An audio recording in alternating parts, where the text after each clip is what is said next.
Graça e paz, amados. Amém. Uma boa noite a todos. Fico feliz de estar aqui com vocês. E vir aqui. Está todo mundo em casal aqui ou tem alguém sozinho? Tem uma só. Glória a Deus. Aleluia.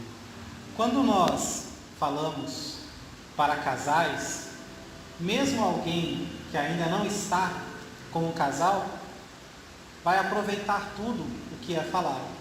Uma palestra para casal, ela tem o objetivo de ajudar o casal a ser melhor um para o outro, mas ela também serve de orientação para quem ainda vai casar. Abrir os olhos e talvez desistir enquanto é tempo. Glória a Deus. Eu vou precisar de uma ajuda, para alguém passando aqui para a gente. Então, eu separei aqui algumas coisas para nós conversarmos essa noite. E é importante lembrar que quando se trata de casais, tem muita coisa para aprender, tem muita coisa que pode ser dita. Vocês sabem que existem vários livros para casais, livros enormes, e mesmo com todos esses livros, ainda não, o mundo inteiro não alcançou um definitivo, não chegou num patamar onde se pode dizer, agora sim nós sabemos o segredo para o casal dar certo. Não chegamos nisso ainda. Mas sabemos que a palavra de Deus, ela tem resposta para todos os nossos problemas, para todas as nossas indagações. Quem já está casado, levanta a mão para me saber. Todo mundo, só o meu irmão aqui que está ainda nesse caminho, vai chegar lá ainda. Então, glória a Deus, glória a Deus. Não tem nenhum noivo, nenhum namorado, que bom. Então vamos lá. Quando a gente fala de casamento, existe um vilão. Quem é o vilão do casamento? Pastor, o vilão dorme comigo. Não. O vilão do casamento é o divórcio. O vilão do casamento é o divórcio. Então, antes de nós começarmos alguma coisa, eu gostaria de falar um pouquinho sobre isso, para a gente refletir. Pode passar. O que é o divórcio? E o que ele faz? O divórcio ele é a quebra da aliança. É quando o casal rompe. E hoje em dia, no mundo, isso está na moda, isso é comum. As pessoas se casam já com o pé atrás, pensando, qualquer coisa, eu divorcio. Mas para nós que somos servos de Deus e queremos seguir a palavra de Deus, o divórcio não existe. Não existe. Tá? Bom, o que o divórcio faz? Para começar, ele não agrada a Deus. Malaquias 2:6 deixa bem claro. Deus está dizendo, pela boca do profeta, eu odeio o divórcio. A Bíblia fala de algumas coisas que Deus odeia. E dentre todas as coisas que Deus odeia, se você for ver o que elas têm em comum, só tem uma coisa em comum.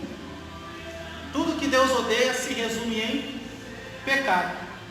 Deus odeia o pecado. Por que Deus odeia o divórcio? Porque o divórcio, ele vai contra Deus. O divórcio representa tudo o que Deus não quer. O divórcio ele vai contra a vontade de Deus, o plano de Deus. Porque, por exemplo, a vontade máxima de Deus é se casar conosco. Sabia disso? A vontade de Deus, se nós formos resumir toda a Bíblia e explicar para um novo convertido, você sabe o que Deus realmente quer? Resumindo a Bíblia, Deus quer se casar com você. Ou seja, casamento é aliança. E é exatamente isso que Deus quer. Quer ter uma aliança conosco. E o divórcio representa a quebra da aliança. Então veja como que Deus ele quer tanto ter uma aliança. Quando ele pensou em fazer o homem, ele já sabia que o homem ia cair. Não sabia? Mesmo assim ele fez. Fez e descia no jardim todo dia à tardezinha, para ter uma aliança com o homem. Depois que o homem caiu, Deus desceu de novo no Sinai, Êxodo 19, para ter uma aliança com o povo de Israel. Depois disso, Deus desceu na nuvem. Depois Deus ele desceu na terra como homem, andou aqui. Como diz o apóstolo Paulo, Deus estava em Cristo, reconciliando consigo o mundo. Desde que o homem comeu a fruta proibida, ele quebrou a aliança com Deus. E de lá para cá, Deus está sempre tentando a reconciliação conosco. E não somente isso, Deus ainda vai voltar outra vez para levar a sua noiva e finalmente casar-se com ela. Você já ouviu falar das bodas do Cordeiro? O arrebatamento vai acontecer, nós vamos subir ao céu e vamos ter as bodas do Cordeiro. Você sabe o que é bodas? Boda é casamento. É o casamento do Cordeiro. É uma festa de casamento. Então veja que tudo com Deus se resume em aliança, em casamento. E aí vem o divórcio e quebra aquilo que Deus mais ama, aquilo que Deus mais quer, que é a aliança. Então o casamento, ele acaba se tornando um cumprimento da vontade de Deus. É uma das primeiras coisas que Deus fez. Depois que criou o homem, criou a mulher, imediatamente casou os dois. Pode passar o próximo, por favor. Então aí você vai ver que o que o divórcio faz, além de não agradar a Deus? Ele divide a família, ele estraga a família. Imagina uma criança, tem os seus pais, aí tem o vovô, tem a vovó, tem o titio, e aí acontece o divórcio. Essa criança agora só tem um dos pais, não tem mais vovô, não tem mais titio, todo mundo fica estranho. O divórcio destrói a família. O divórcio ele deixa experiências traumáticas. Tá?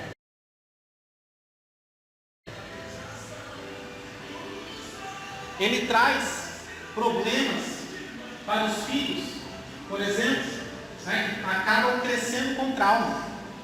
Você gostaria, quando você era criança, que os seus pais se separassem? Nenhuma criança quer isso.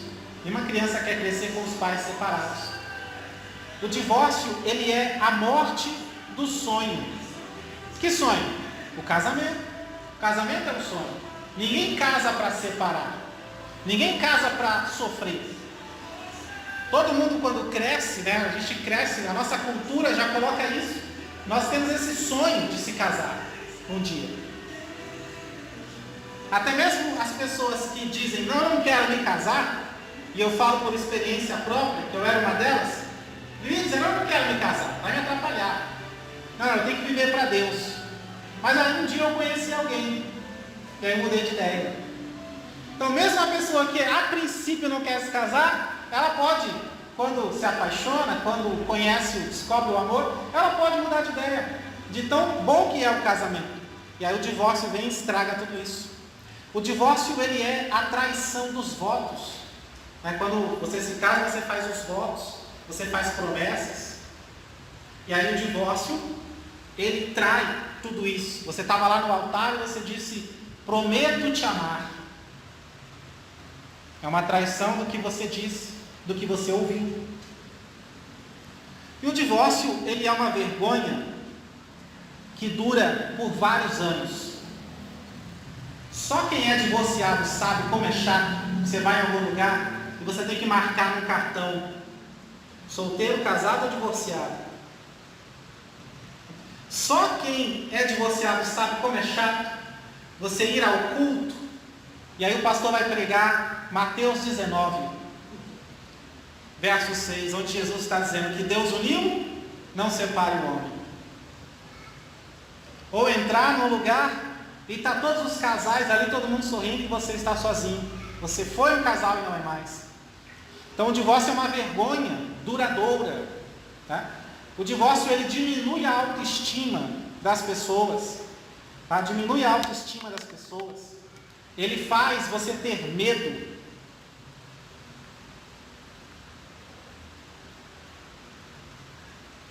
O divórcio enfraquece a fé toda vez que alguém fala de casamento, porque toda vez você vai lembrar que Deus odeia isso. É um pecado que você fica remoendo na sua mente, na sua consciência. E tem gente que por causa do divórcio desiste de Deus, porque ouviu uma orientação errada e acha que não tem mais perdão para ela e vai para o inferno. Irmão, divórcio não leva para o inferno. É um pecado, mas para todo pecado tem o perdão de Deus. Tá? Então não é porque divorciou, claro, você entristeceu demais a Deus, as pessoas ao redor, dividiu a família, fez algo terrível. Mas se tiver arrependimento, também tem perdão. Mas a gente não vai falar disso hoje, separação. Tá? O divórcio, passa o próximo, pastor. É algo que está crescendo muito nos últimos anos. Dá uma olhada ali. De 1984 até 2016, são 32 anos. Os casamentos aumentaram apenas 17%. E esse número não é considerado. Ou seja, ele não é um número legítimo, um aumento, um crescimento legítimo. Por que não? Porque a cada ano que passa, nascem mais pessoas. Há uns 30 anos atrás, tinham 6 bilhões de pessoas no mundo. Hoje já estamos em quase 8 bilhões de habitantes no planeta. Então o número vai sempre crescendo, é mais gente disponível para se casar, e é por isso que o casamento aumenta um pouquinho. Ou seja, se você levar isso em consideração, o crescimento, o nascimento de muita gente, esse crescimento aí deve ser só o pessoal novo que nasceu se casando. Porque 30 anos é tempo para chegar aos 20, 25 e se casar. Então de 84 a 2016 aumentou 17%. Agora o divórcio nesse mesmo período aumentou 269%. O divórcio quase que triplicou. Então olha como isso é sério. A cada 3 casamentos termina em divórcio. O Brasil tem 3 gerações de divorciados. Ou seja, entre os 20 e os 30, um monte de divorciado. Entre os 30 e os 40, um monte de divorciado. Acima dos 40, mais um monte de divorciado. E o que isso ensina para nós? Ensina que o que você tem, você que está casado, é muito valioso. Porque todas as pessoas que divorciam, na verdade, não queriam. Elas queriam que desse certo, elas queriam viver o sonho. Então o que você tem que lutar por ele, pelo seu casamento, pela aliança. Hoje é sábado.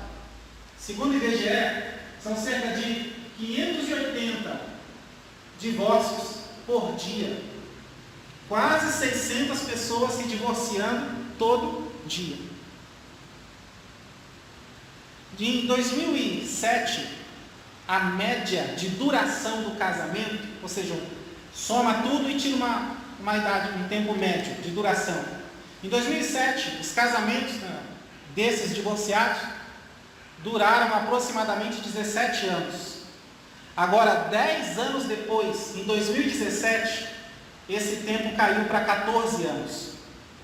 Se isso continuar assim, em 2027, a duração dos casamentos vai ser de 10 a 11 anos apenas. Alguém que se casou com 20 já se separa com 30. É triste. Agora, os 5 maiores motivos de separação, de uma forma geral. Tá? Esses 5 motivos são as coisas que nós temos que cuidar no nosso casamento. Porque é por esses motivos, são os principais pelos quais as pessoas se separam. Primeiro, falta de confidencialidade. O que é confidencialidade? Porque o casal, para funcionar, eles têm que ser confidentes. Confiar 100% um no outro. Contar tudo para o outro.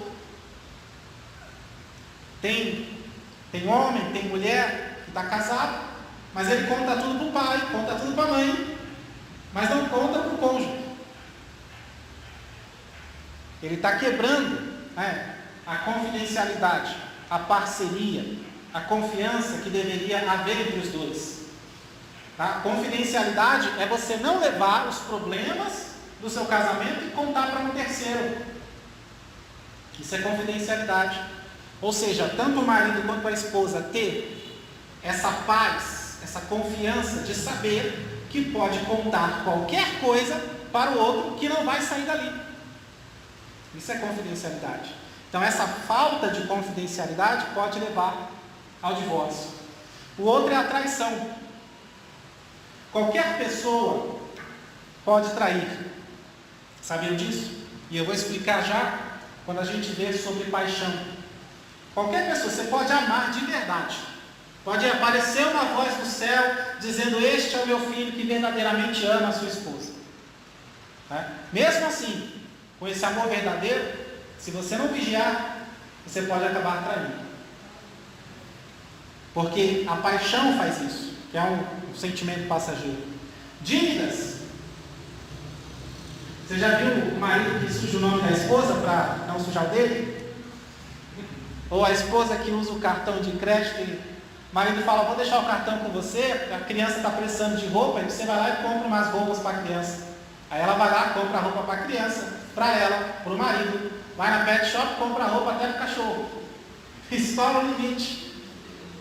Então esses problemas financeiros podem levar a uma separação. E se você parar para pensar, tem coisas ali que são tão fáceis de resolver: a confidencialidade, as dívidas. Né? Existem cursos de finanças gratuitos hoje em dia na internet. Né? Você não precisa deixar chegar a esse ponto de acabar com o seu relacionamento por causa do dinheiro. Falta de comunicação. Tem uma série muito famosa, que eu acredito que todo mundo aqui conhece, chamada Eu, a Patroa e as Crianças. Tem um episódio que os pais do Michael Caine aparecem. E aí o problema dos dois é que eles não se comunicam. Eles sentam à mesa, né, para almoçar, para jantar. E aí o pai dele fala assim: ô filho, fala para sua mãe tal coisa. Ele não fala diretamente com ela. Tem casais que, por causa de uma briga, de um problema, ele para de falar. Fica uma semana sem conversar. E aí depois que toda a poeira baixa, aí ele volta a conversar normalmente. Mas não tem um momento de me perdoe, me desculpe, não tem. Ele simplesmente abafa o caso. Isso é falta de comunicação. Isso, com o tempo, vai acumulando e pode levar à separação. E por último, os vícios. Os vícios também podem levar a uma separação. E quando a gente fala de vício, todo mundo pensa bebida, drogas, álcool. Mas existem outros vícios que podem levar à separação. Futebol, novela, o vício em comprar demais. Compra tanta coisa que não tem nem mais onde guardar na sua casa. Tem gente que tem que fazer um quartinho ou um armário da tranqueira. Normalmente começa com uma gaveta, é a gaveta da bagunça. E aí depois, daqui a pouco, vira um armário das tranqueiras. Né, pastor? Daqui a pouco vira um quartinho da tranqueira. Então, vício, entendeu? Vício em acumular coisas, em guardar um monte de coisas, em comprar. Vício em jogos. Hoje em dia tem muito casado que ainda joga um videogame. Chega do trabalho, cansado, a esposa está lá no quarto esperando que vai ter alguma coisa, e o cidadão está lá no PlayStation.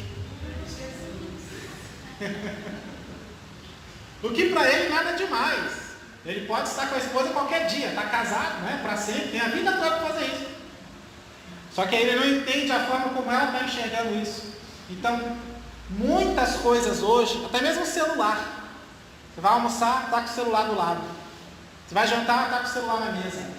Come e olha no celular, come e olha no celular.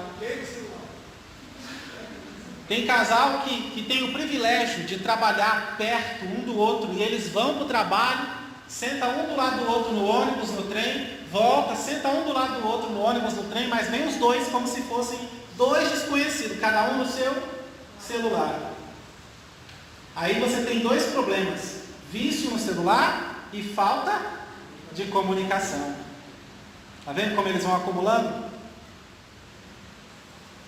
Agora, esses esses são os motivos de divórcio de uma forma geral. Agora, dentro da igreja, motivo de divórcio. Dentro da igreja, pode passar. São pelo menos 3. Olha lá. O primeiro. Isso aqui é motivo de divórcio entre os evangélicos. O mais forte motivo pelo qual muitos evangélicos estão se divorciando é por causa disso. Falta de compromisso com os ensinos da Bíblia. É triste isso. Todo homem de Deus quer se casar com uma mulher de Deus. E toda mulher de Deus quer se casar com um homem de Deus. Eu já tive, no meu tempo de solteiro, uma namorada que ela só era crente perto de mim. Graças a Deus que eu descobri, o Senhor me livrou desse mal. Mas ela buscava, ia para os trabalhos da igreja, queria ajudar a fazer tudo para me agradar. Mas ela sozinha não era assim. Ou seja, não tem coisa pior, irmão, do que você estar vivendo com um hipócrita. Que aí vem na igreja, o pastor dá uma oportunidade, aí ele usa um versículo da Bíblia, dá uma saudação, corrige todo mundo, fala, olha, a palavra foi pesada. Mas aí dentro de casa é outra coisa.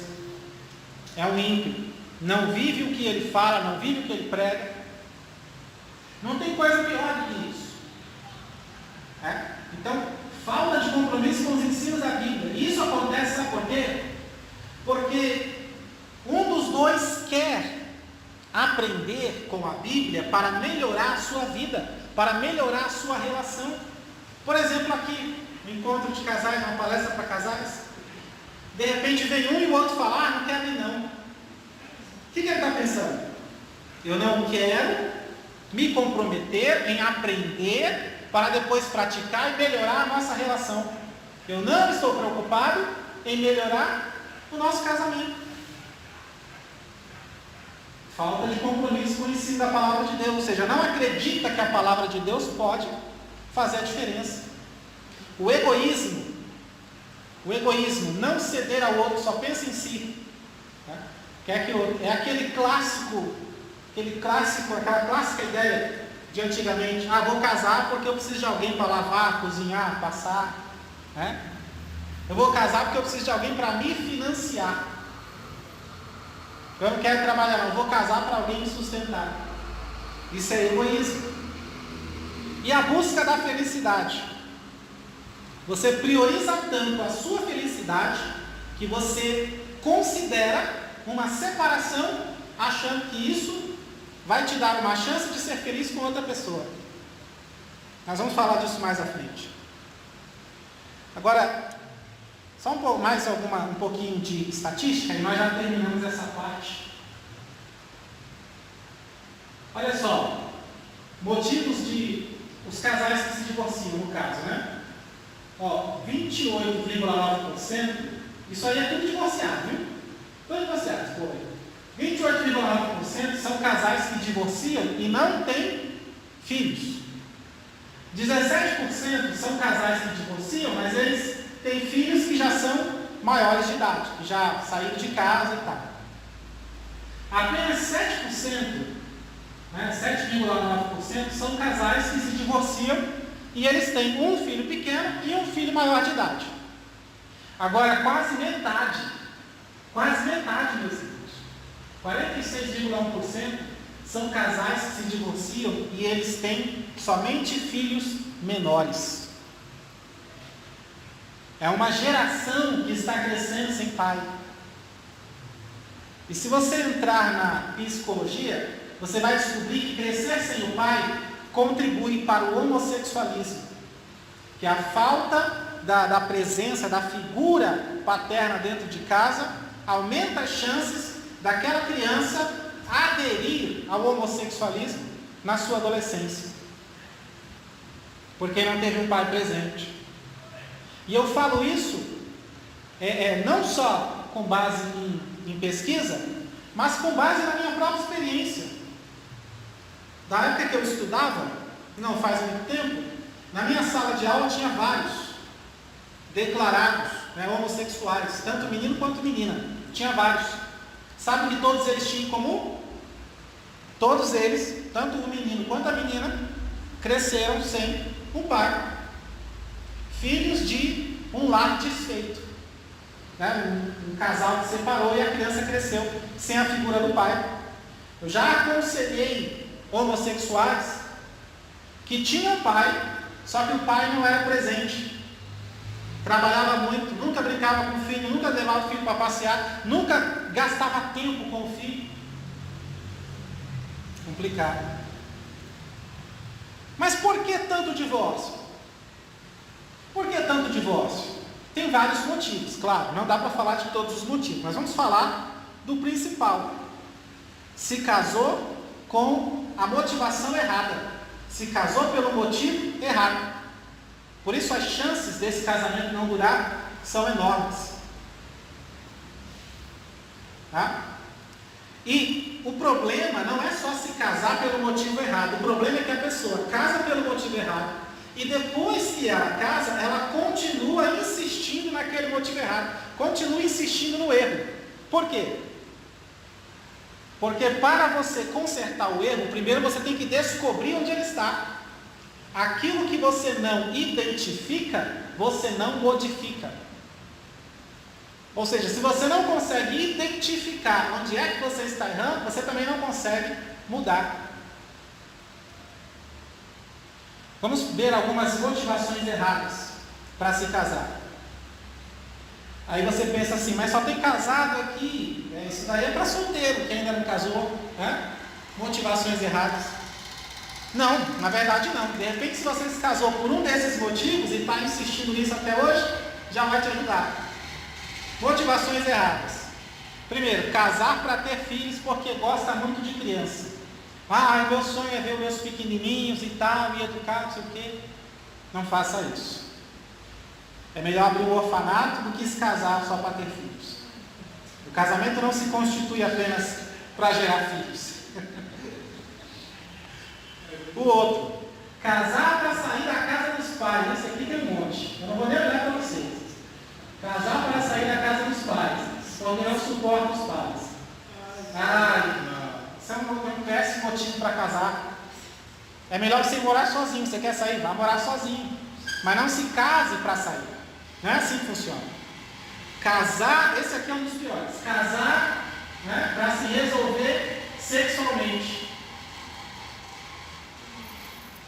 Não, se o problema, né, da pessoa é os hormônios, é um apetite exagerado nessa área sexual, é melhor ele buscar aconselhamento e fazer um tratamento, seguir uma recomendação. E não casar para tentar resolver o problema. Você vai acabar levando o problema para dentro do casamento. Outra motivação: casar para que o marido ou a esposa suplante a falta do pai ou da mãe. Você sabia que isso é natural do ser humano?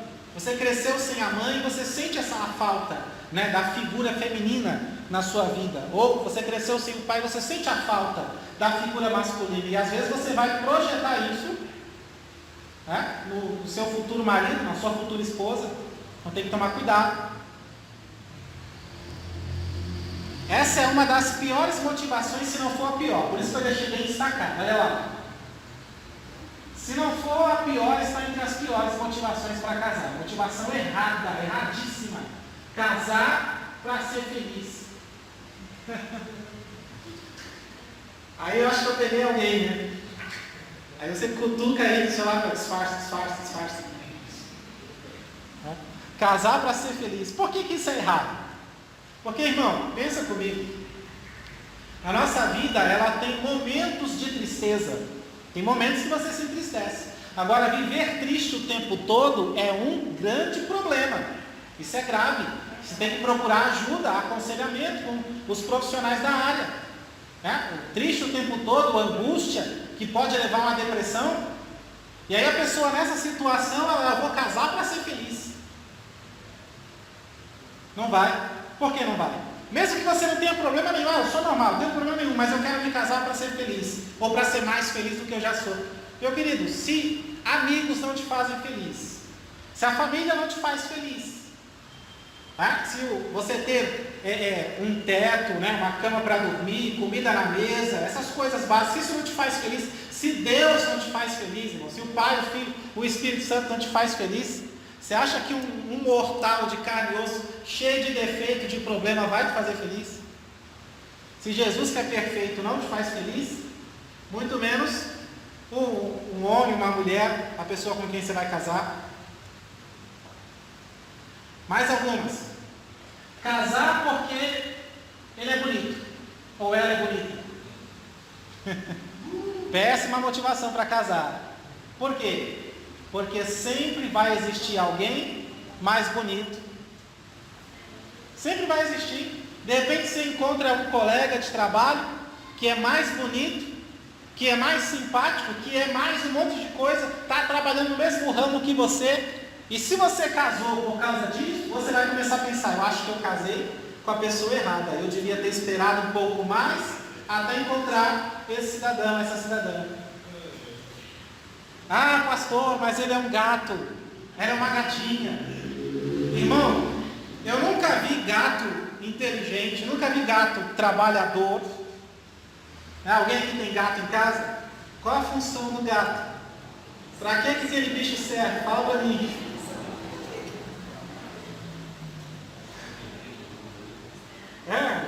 Então, péssima motivação. Gato não serve para, não tem função nenhuma, né? É mais um enfeite, fica em cima do seu sofá, juntando com ele na casa. Então não se case só porque é gato. Casar porque tem muitas coisas em comum. Eu já vi eu fui líder de mocidade durante uns 10 anos. E eu já conheci um jovem, né, que era da nossa mocidade, adolescente. E quando a gente falava de casamento, ele falava assim: eu quero me casar com uma mulher de Deus, mas que goste de jogar videogame, para a gente jogar junto. Tem que ter coisas em comum, tem que gostar das mesmas coisas. Se casar só por isso, está errado também, porque sempre vai surgir alguém que tem mais coisas em comum com você do que o seu marido, a sua esposa. Sempre tem. E se isso fosse motivo para casar, você se casava com a sua mãe ou com o seu pai, porque tem tudo a ver, está em comum, né? Motivo, casar por pressão dos pais ou da igreja. Isso aqui é meio sério, meio sério. Você já viu pressão dos pais e da família de uma forma geral, né? Já viu aquelas famílias que tem um jovem, né, está solteiro, aí a tia, o tio, o pai, a mãe, a irmã mais velha, todo mundo fica olhando para ele dizendo: vai namorar não? E aí, quando é que você vai namorar? Todo Natal, toda reunião de família, essas perguntas. Quando finalmente o coitado começa a namorar, aí a pergunta muda. Aí ele diz: vai casar não? Vai noivar não? Quando é que você vai noivar? Quando é que você vai casar? Quando finalmente o coitado casa, aí a pergunta muda de novo. Vai ter filho não? Então, se casar só porque todo mundo na família fica perguntando, fica pressionando, né? Ou até mesmo a igreja, tem pastor que faz isso. Aqui não tem, graças a Deus, né, pastor?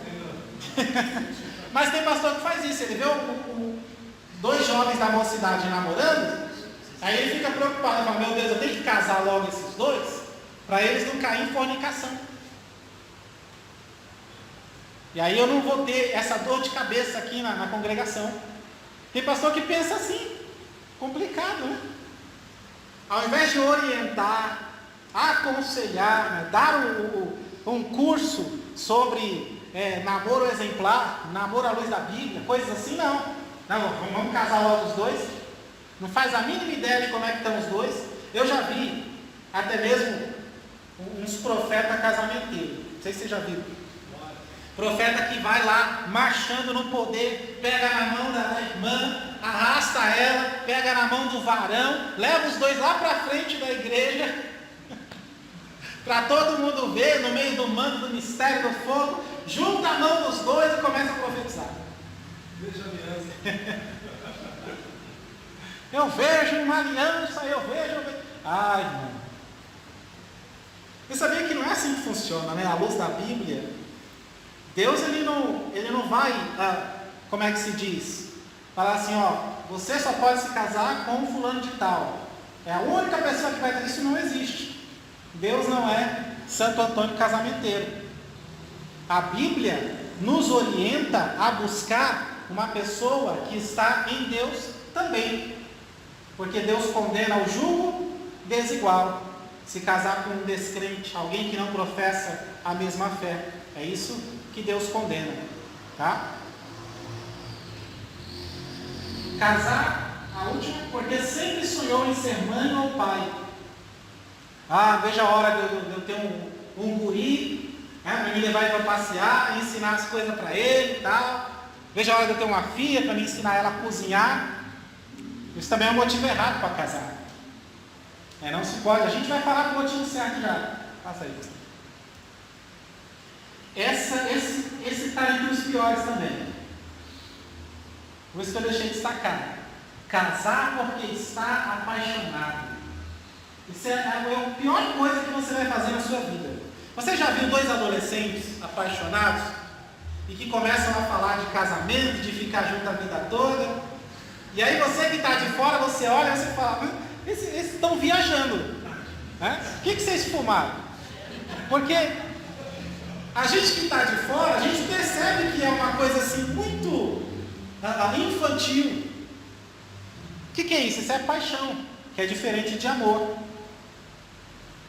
Olha a diferença da paixão e do amor. Tá? A paixão, ela é forte, violenta e de pouca duração. E todo mundo se apaixona. Mesmo quem está casado, às vezes você pode se apaixonar.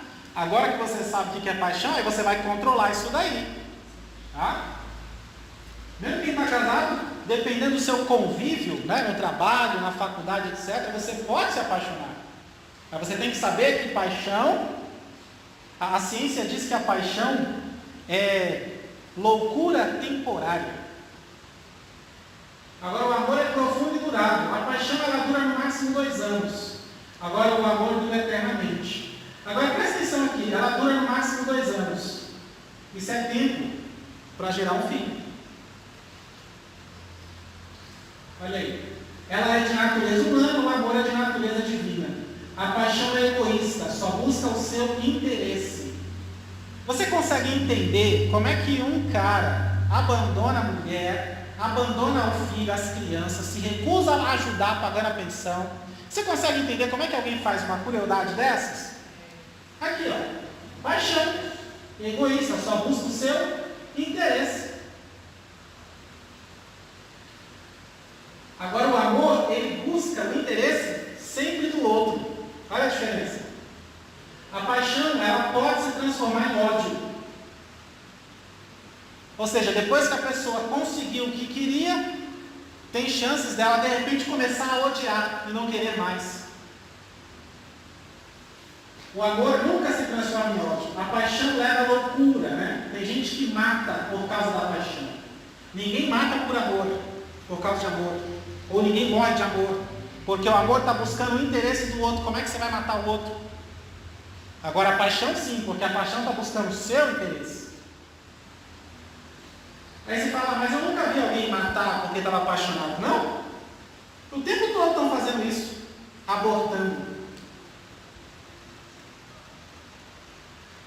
A paixão ela é burra e cega. Não é o amor que é cego, é a paixão que é cega. Ela destrói e consome. Agora o amor ele dá vida. O amor é inteligente, ele abre os olhos, abre a mente. O amor constrói e edifica. Glória a Deus. Finalmente, qual que é a motivação certa para casar? O que você tem que estar na sua cabeça quando você for querer casar? A motivação correta para casar é querer agradar a Deus. Agradar a Deus. Porque Deus, quando Deus ele fez o Adão primeiro, né? Quando ele fez a Eva, ele consultou Adão? Não, né? Antes de levar a Eva até o Adão, que o texto diz que ele fez a mulher e levou, trouxe para Adão. Antes de levar ela, ele consultou Adão? Também não. Então vamos imaginar que a Eva seja morena. E aí Deus traz a Eva para... Aqui Adão, sua mulher. Aí o Adão olha assim, ah, não, senhor, eu gosto de loira. Não, o senhor errou. Você entende isso? Que, no caso, os dois se uniram porque Deus quis que eles se unissem. Não foi uma ideia que partiu de Adão. Ele falou, ô Senhor, bem que o senhor podia fazer, né? Não foi. Partiu de Deus. Essa atitude. Então Deus quis que eles se unissem. E Jesus ele completa, o que Deus uniu, não separa o homem. Quando diz o que Deus uniu, não separa o homem, não quer dizer que, porque tem gente que gosta de complicar as coisas e fala assim, mas como é que eu vou saber se era com essa pessoa mesmo que Deus queria que eu casasse? Não, irmão. O que Deus uniu é o casamento, uniu o homem e a mulher. Se você decidiu se casar, você já está participando daquilo que Deus criou, que é o casamento, ele é criado por Deus. Então, o que Deus uniu, não separa o homem. Tá? Motivação correta para casar, para viver em comunhão. Gênesis 2,18 está dizendo, não é bom que o homem esteja só. Tá? Motivação correta para casar, para desenvolver o fruto do Espírito. Não são os frutos, no plural, é um fruto só. Gálatas 5,22. Tá? Toda situação difícil que nós passamos, quando estamos juntos, é para que você possa desenvolver a habilidade de perdoar, de amar, de ceder, tá? De ter compaixão.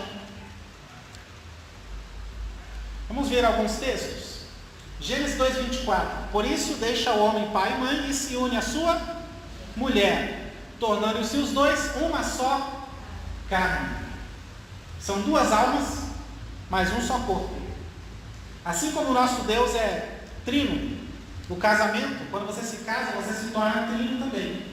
Porque Deus é Pai, Filho e Espírito Santo. Não são três deuses, é um Deus só. Pai, Filho e Espírito Santo. Quando você se casa, aí é você, sua esposa e Deus. Fica trino também. Glória a Deus. 2,18, né? Não é bom que o homem esteja só. Far-lhe-ei uma auxiliadora que lhe seja idônea. Olha só, Deuteronômio 24,5, o que ele fala? O homem recém-casado não sairá à guerra, nem se lhe imporá qualquer encargo. Por 1 ano ficará livre em casa e promoverá felicidade à mulher que tomou. Olha aí a motivação correta para casar. A motivação certa para casar é para fazer o outro feliz. Quando você quer fazer a outra pessoa feliz, isso daí é a prova de que você a ama. Porque o amor busca o interesse do outro. Então, quando eu quero mesmo fazer a outra pessoa feliz, é a prova de que eu estou realmente começando a amar essa pessoa. Então, essa é a motivação certa para casar. Ou seja, você já é feliz consigo mesmo, com o que você tem, com o teu Deus. E só que você tem um carinho, né, um sentimento, um amor por uma outra pessoa e você quer compartilhar a sua felicidade com ela, você quer fazê-la feliz. É o que o texto está dizendo, que ele fique em casa e que ele faça a mulher dele feliz. O que é o amor na prática? Porque tem homem que às vezes pensa que o amor é só lua de mel. Não é. O amor na prática, ele serve, cuida, trata, protege. Isso é demonstração de amor. A pessoa que ama a si mesma, o egoísta, ele exige essas coisas do outro, mas ele não faz pelo outro. O egoísta, ele pode até entrar num acordo, falar assim, eu vou te tratar bem, eu vou cuidar, eu vou te proteger, mas eu quero isso de volta. É o egoísta. Não, eu quero de volta. O que eu fizer para você, eu quero que você faça para mim. Isso é o egoísta. A pessoa que ama, ela não negocia essas coisas, ela simplesmente faz. Cuida, serve, trata, protege, não esperando nada em troca, porque o amor não é egoísta. Glória a Deus. Basicamente o amor é servir a outra pessoa. Servir. E servir é trabalhar. Já ouviu dizer que o homem foi feito para trabalhar? O homem foi feito para servir. Quem não quer servir, né? Quem não vive para servir, não serve para viver. Quem não serve, não serve para nada. Por que você tem um emprego? Porque precisam de pessoas para servir. Ninguém vai aguentar ficar num relacionamento onde o outro não sabe servir, não faz nada, não pega um copo d'água para o marido ou para a esposa, né? Não dobra nem a coberta que usou, não serve, entendeu? Não quer fazer nada. Complicado isso, porque Deus criou o homem para trabalhar. Quando Deus criou o homem, Ele colocou no jardim do Éden, não foi? Para cuidar e lavrar, cuidar do jardim. E como se isso fosse pouco trabalho, Deus disse: vou te dar mais um trabalho, dá o nome dos animais. E aí quando Deus cria a mulher, para que Ele criou a mulher? Ele trouxe ela para o homem. Irmão, não tinha casa para limpar, não tinha fogão para cozinhar, não tinha criança para cuidar. O que a mulher vai fazer?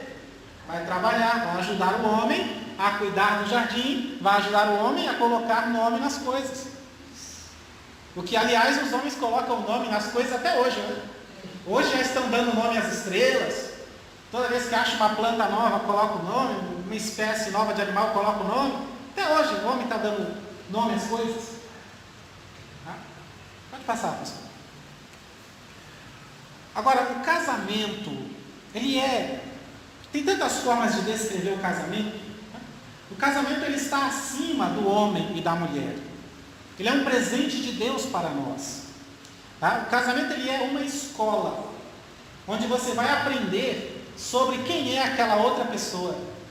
E você vai aprender sobre quem é você mesmo. Porque quando nós andamos juntos, né, quando você está num relacionamento, você consegue se ver na outra pessoa. Porque o seu marido é o seu reflexo, a sua esposa é o seu reflexo. O que você faz, ela vai reagir, reflexo, vai rebater. Entendeu? Então o casamento é uma escola. Você está conhecendo.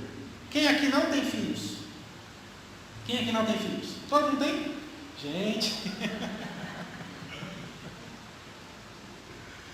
Você está conhecendo aquela pessoa, você conheceu ela solteira, casou, agora você está conhecendo essa pessoa de novo, casada. Teve filhos, agora você está conhecendo essa pessoa como mãe, como pai. Teve netos, agora você vai estar conhecendo essa pessoa como ela é, que tipo de avó ela é, que tipo de avô ele é. Você está sempre conhecendo, infinitamente, e aprendendo. Tá? Olha só que interessante. Gênesis 2,18. Não é bom que o homem esteja só. Isso daí é solidão, né? Estar sozinho. Solidão é uma necessidade emocional. Então, para que serve o casamento?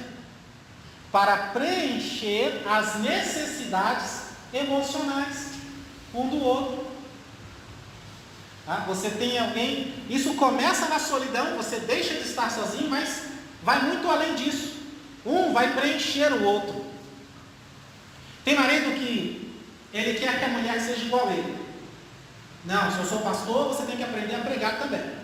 Você tem que saber falar, você tem que pregar para as mulheres. Não é assim que funciona. Um deve completar o outro. Se um dos dois sabe fazer uma coisa, ótimo. Já está bom, significa que os dois sabem fazer. Porque um completa. O que a sua mulher não é, você tem que ser. O que o seu marido não tem, você tem que ter. E completar. Porque vocês são um só.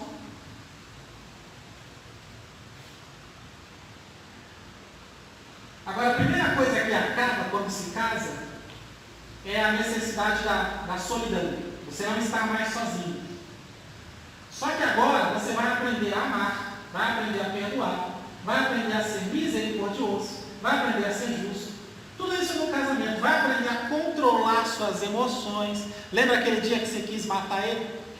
Aquele dia que você quis matar ela? Você vai aprender a se controlar. Lembra aquele dia que você queria gritar, mas você se segurou porque estava em público? Estava no shopping, estava na porta da igreja, tinha alguém olhando. Então, o casamento é uma escola. No casamento, você vai viver essas coisas e você vai crescer emocionalmente e vai crescer também espiritualmente. Porque quando nós preenchemos as nossas necessidades emocionais, é aí que o nosso caráter começa a ser moldado. E a gente começa a se transformar numa pessoa diferente. Glória a Deus. Se você tiver 10 anos de casado, alguém te conheceu antes de casar, tem que ver você agora uma nova pessoa. Em mais 5 anos, você já é outra pessoa. Ou seja, o casamento coloca você em um processo de mudança para melhor, de renovação. Você está sempre se tornando uma nova criatura. Glória a Deus. Olha só, o mesmo texto diz: far-lhe uma adjutora ou auxiliadora. Isso no original hebraico também significa desafiadora. A mulher, ela é alguém que vem para desafiar o homem a ser melhor. Glória a Deus. Agora vamos lá, necessidade básica do homem e da mulher. Tá? Você, homem, tem uma necessidade básica, né, que é a primeira. E a mulher também tem uma necessidade, que é a sua primeira e maior necessidade. A do homem é simples. Deus plantou o jardim no Éden e colocou o homem lá para cuidar do jardim, para proteger, para trabalhar no jardim.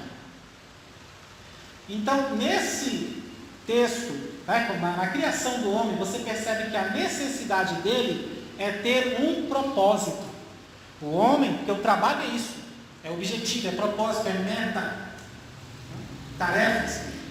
Então, o homem, ele foi feito para viver com propósito. O homem que não tem propósito de vida é infeliz. Ele pode ter a mulher mais linda do mundo, mas se ele não tem um propósito definido na sua vida, ele está sempre infeliz. E o problema é que isso não é algo que você descobre sozinho. Você tem que ouvir, tem que aprender que o homem foi feito para viver com propósito. E quando o homem não tem propósito, ele sente que está faltando algo na sua vida. E ele tenta preencher isso. E quando ele tenta preencher esse vazio, ele pode acabar caindo em algum vício. De bebida, de pornografia, prostituição. O homem foi feito para viver com um propósito. Qual é o seu propósito? Qual o seu trabalho? Aquilo que você faz, que você gosta de fazer. Que você sente que está mudando o mundo aos pouquinhos por causa desse trabalho. O homem foi feito para viver assim, com um propósito, com uma missão. Isso é tão verdade que nós nos identificamos pela profissão, pelo que fazemos. Quem é o fulano? O fulano é marceneiro. Quem é o ciclano? O ciclano é pedreiro. Quem é o Beltrano? O Beltrano é advogado. Quem é esse irmão aí? E meu pastor acabou de falar para mim aqui, TI. O irmão trabalha com TI. Agora, imagine um homem que não faz nada. Quem é o cidadão? Sei. O que ele faz? Ele é muito bom para levantar garfo. Então, o homem que não faz nada, ele ao mesmo tempo também não é nada. Ele não tem propósito, ele não tem identidade. Não tem identidade.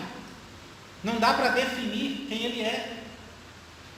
Então, o homem foi feito para viver com propósito. E a mulher? Aqui vocês vão gostar, as mulheres. Deus disse: vou fazer uma ajudadora, uma auxiliadora. Significa que a mulher foi feita para ser companheira do homem. Isso quer dizer o quê? Ajudar o homem no seu propósito. Olha como Deus é perfeito. O homem tem um propósito. Deus coloca a mulher do lado dele, não para ela ter outro propósito e ficar competindo os dois.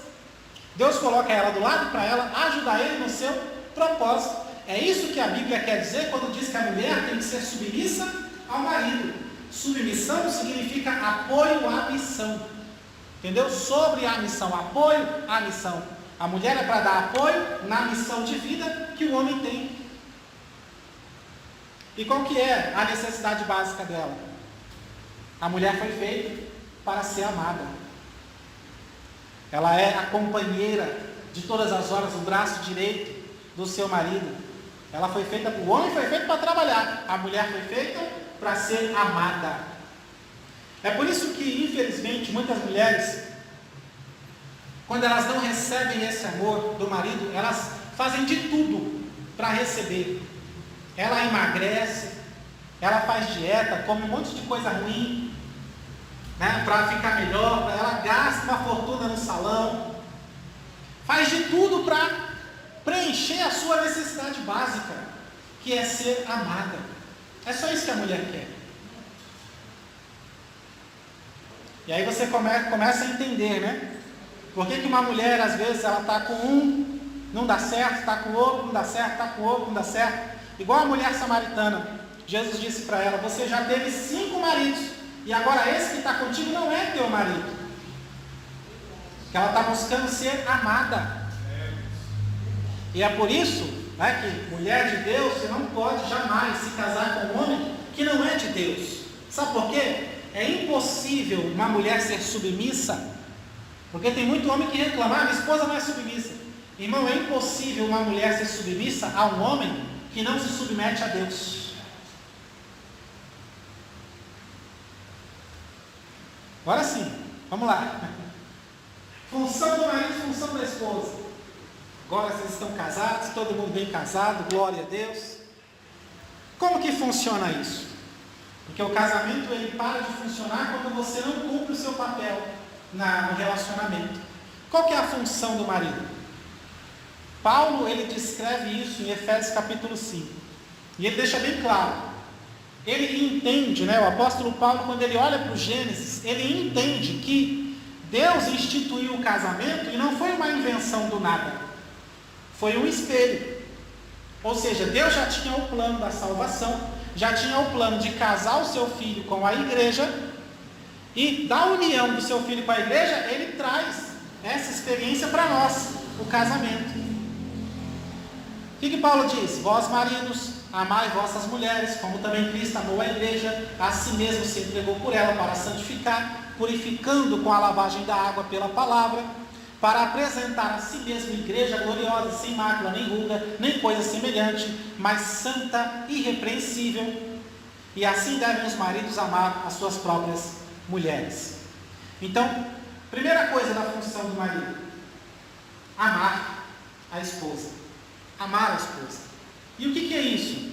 Ah, pastor, essa parte aí eu me dou bem. Ó, deixa eu comer, essa parte aí eu me garanto. Viu? A lua de mel ela viu. Né? Irmão, o amor, antes de ser um sentimento, ele é também um mandamento e uma decisão. O amor, ele é em primeiro lugar um mandamento de Deus e uma decisão. E essa decisão, ela é diária nas nossas vidas. Tá? É diária. Você tem que decidir amar todo dia. É normal no relacionamento você acordar um dia e você não querer nada com a sua esposa, e vice-versa, não querer nada com o marido, né? Que ele empurra ele, chuta ele, cai da cama. Entendeu? Isso é normal. Só que você tem que decidir amar mesmo assim, quando isso acontece. Isso é do ser humano. Nós somos uma caixa de emoções que vão alto e vão baixo. Então tem dia que o seu emocional não está bem. Né? Então você tem que decidir amar a sua esposa quando ela acorda, com o cabelo todo emaranhado, com remela, com mau hálito. E você fala assim: eu quero a distância. Mas não, você tem que decidir amar, se aproximar, dar um abraço. Decida amar a sua esposa. Dê um abraço, dá um beijo de bom dia. Você fala: pastor, e depois você escova os dentes, irmão, relaxa. Mas decida amar a sua esposa. Quando ela está de TPM, quando ela não está bem, quando ela está com algum sentimento alterado, decida amar nesse momento. Obedeça ao mandamento de Deus, porque fazendo isso você está sendo submisso a Deus. O amor para com a esposa tem que ser igual ao amor de Cristo com a igreja.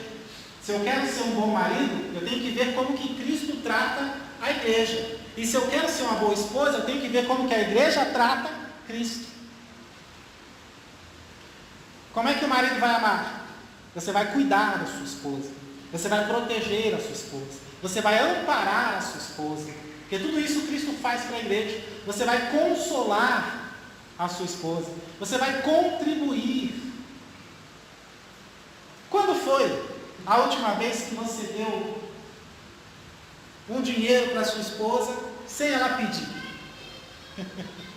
Quando foi que você fez isso? Que você olhou, compreendeu a situação dela e pensou, acho que a minha esposa vai precisar. E foi lá e entregou para ela. Contribuir, abençoar a esposa. O dinheiro não pode estar acima da sua esposa. O seu carro não pode estar acima da sua esposa. Do seu time de futebol. Não é pecado torcer para um time, comprar camiseta, etc. O pecado é exagerar. Mas o seu time não pode estar acima da sua esposa. Tem que amar a esposa. Com ações, com atitudes. Tá? Segunda coisa que o marido tem que fazer: santificar a esposa. Porque Cristo também santifica a igreja. Aí você pergunta, mas espera aí, como é que eu vou santificar a minha esposa? Eu não sou Espírito Santo. Você vai santificar a sua esposa cumprindo a sua função de sacerdote do lar.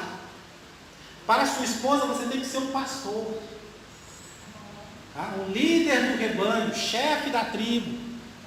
Entendeu? Porque essa é a função do homem, que Deus deu para ele, a autoridade. Então você vai santificar ela sendo um homem de Deus para ela. Não vai ser coisa linda o dia que a sua esposa olhar e falar assim, nossa, eu acho que a gente é abençoado só por causa dele. Olha que homem de Deus, maravilhoso.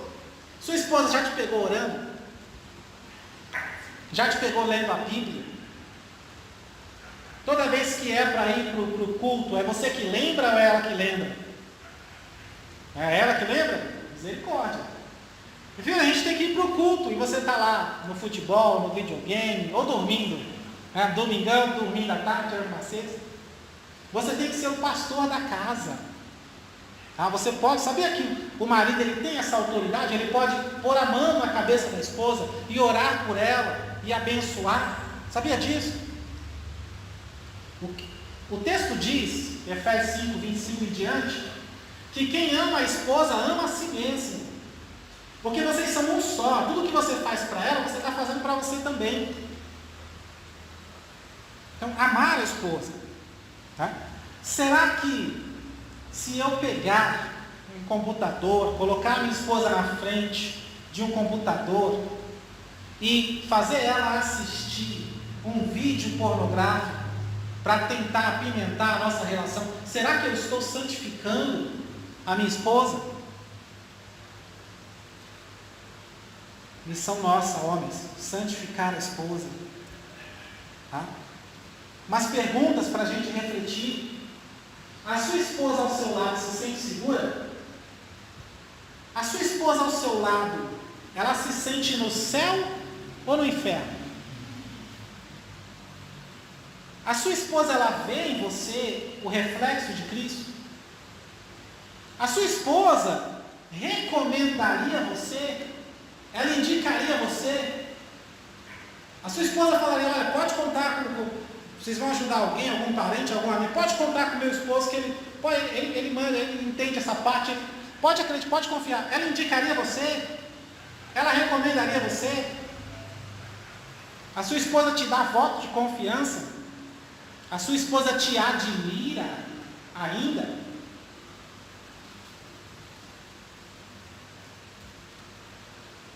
Quando você morrer, a sua esposa vai chorar ou agradecer?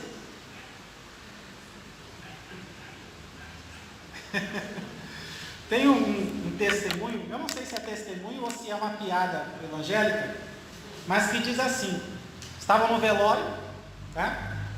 Um irmão morreu, e aí o pastor lá no velório, ele fala, irmãos, eu estou sentindo aqui que Deus quer fazer milagre. Eu estou sentindo aqui que vai ter milagre. Eu creio que Deus pode, se nós orarmos, ressuscitar ele. E quando o pastor falou isso, a viúva, a esposa do falecido, Apareceu e falou: pastor, não faz isso não, pelo amor de Deus. Você está sentindo milagre porque o milagre já aconteceu. É Ele que está aí. Se você ressuscitar, leva para sua casa. Misericórdia. Será que quando você morrer, sua esposa vai chorar ou vai agradecer? Nós, os homens, o marido, ele precisa, lembrar que essa vida é passageira, que a morte vai chegar, porque quem vive sem pensar na morte, vive de forma irresponsável. Você já viu jovens por aí fazendo loucura? É porque ele não pensa na morte, ele não tem medo de morrer, por isso ele faz um monte de besteira. Se você for no cemitério, você vai ver que a maioria dos túmulos são de jovens. Você sabia que nasce, nos hospitais, muito mais homens do que mulheres? Mas por que todo lugar que você entra, sempre tem mais mulher do que homem? Por quê? É porque os homens morrem, a maioria morre jovem, fazendo loucuras, desafiando, dizendo: eu consigo, eu sou muito bom, eu sou o cara. E aí acaba morrendo em acidente, em desafios malucos. Porque naquele momento ele não estava pensando na morte, não estava com um pingo de medo de morrer. Aí a morte fala: se você não tem medo de mim, então vamos junto. Então quem vive sem pensar na morte, vive de forma irresponsável. Então o marido tem que ter essa consciência e tem que pensar, você tem que pensar, o que vai sobrar para sua esposa se você morrer hoje? Se o médico falar: você tem um mês de vida, o que você vai fazer nesses 30 dias? E tem gente que pensa assim: fica tranquilo, porque eu vou deixar o carro para ela, eu vou deixar a casa para ela, ela vai ficar muito bem. Herança é uma coisa, é bens materiais. Agora, o que a Bíblia quer dos homens é que nós deixemos sempre um legado. Herança é para os filhos, agora legado é nos filhos. É o filho continuar vivendo depois que você partir, e o filho, toda situação que ele enfrenta, ele lembra: meu pai sempre dizia, meu pai sempre fazia isso, sempre fazia aquilo. Aí você deixou um legado, deixou um exemplo. Terceiro, cuidar do bem-estar da esposa. Paulo disse que Cristo cuida da sua esposa para apresentar a si mesmo como esposa gloriosa. É a função do marido cuidar do bem-estar da esposa. Você já, não precisa responder não, não precisa se entregar não, mas você já reclamou, na mente ou com palavras, você já reclamou do tanto que a sua esposa, sua mulher está indo no salão de beleza? Você já reclamou disso?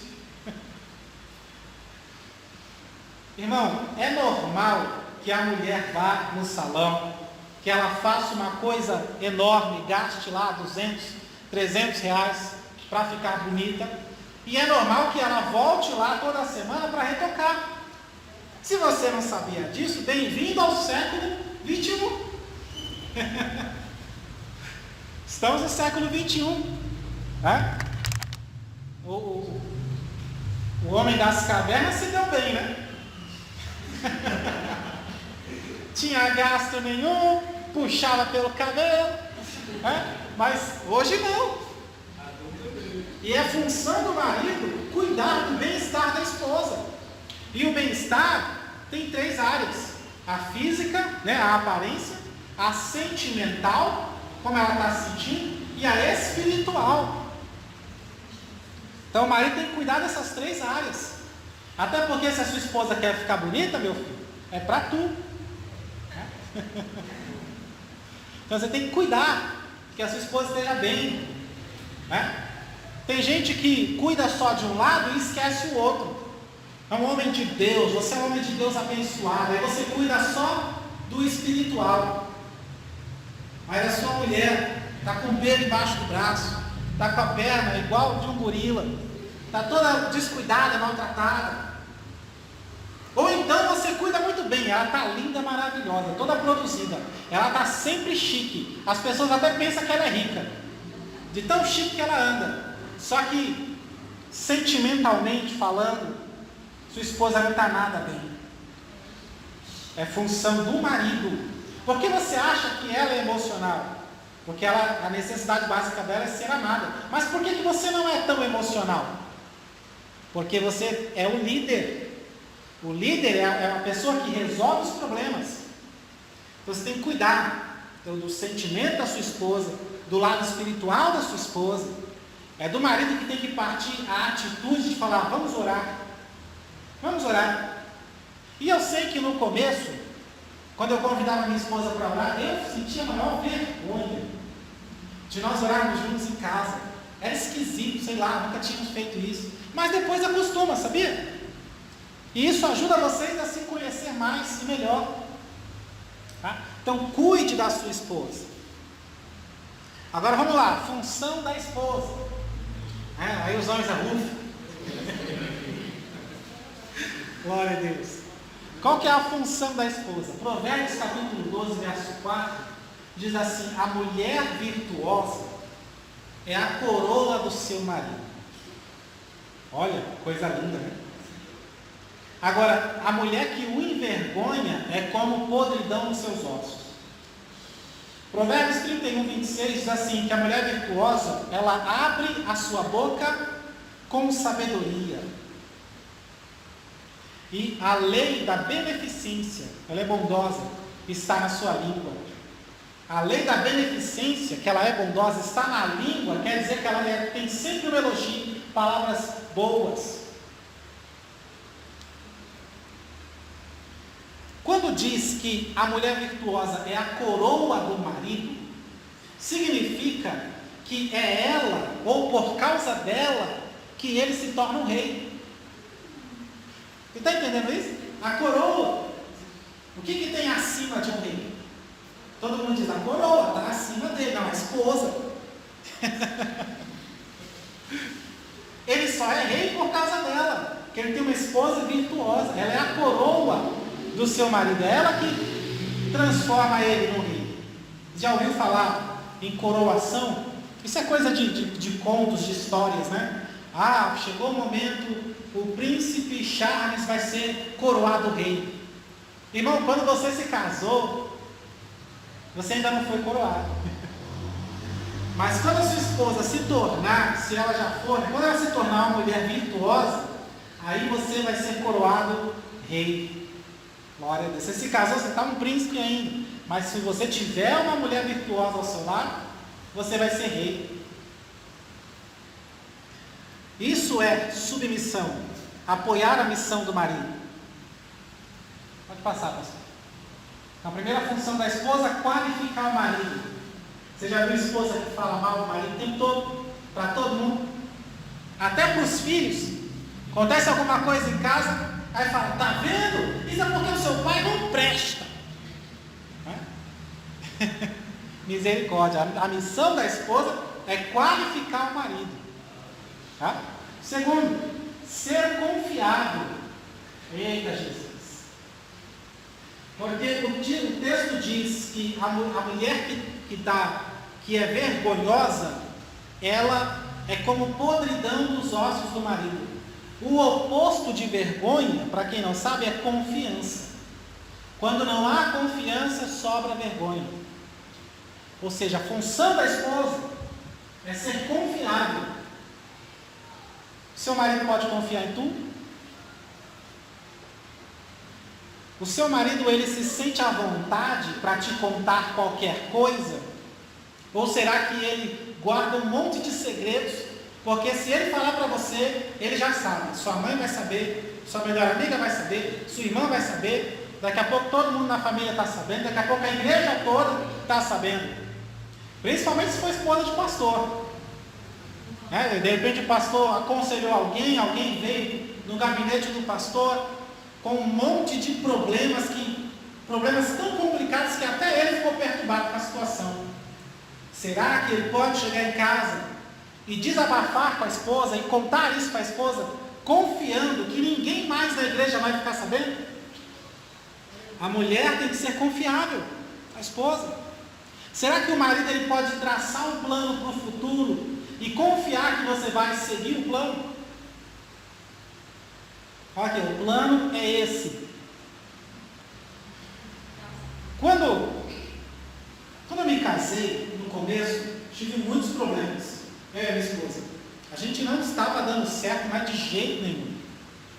E eu aprendi que Deus resolve o problema. Então eu fui orar.